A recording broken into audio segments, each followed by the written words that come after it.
En 2001, des scientifiques venant du monde entier ont publié ensemble les résultats du projet Génome humain. Ils venaient alors de réussir à décoder la totalité d'un génome humain. Étonnamment, seuls 2% du patrimoine génétique code pour des gènes fonctionnels. Notre génome possède environ 21 000 gènes ou, autrement dit, 21 000 plans de construction de protéines. Nous pouvons nous les représenter comme des bateaux voguant sur un immense océan d'ADN. Les scientifiques ont cherché longtemps avant de comprendre à quoi sert le reste de génome dit non codant. Un nouveau projet nommé ENCODE a alors été lancé avec pour but la découverte du secret porté par notre patrimoine génétique. Les premiers résultats sont arrivés en septembre 2012.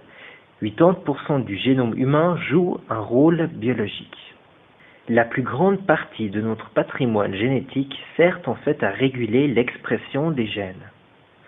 Selon l'une des plus importantes découvertes du projet ENCODE, chaque type cellulaire utilise une partie différente de notre génome.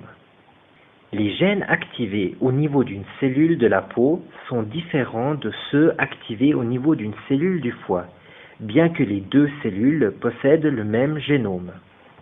Les chercheurs ont jusqu'alors entretenu d'intenses discussions sur la question de savoir si les 20% restants étaient porteurs d'une fonction encore inconnue ou s'il s'agissait uniquement d'ADN poubelle s'étant accumulé au cours de l'évolution.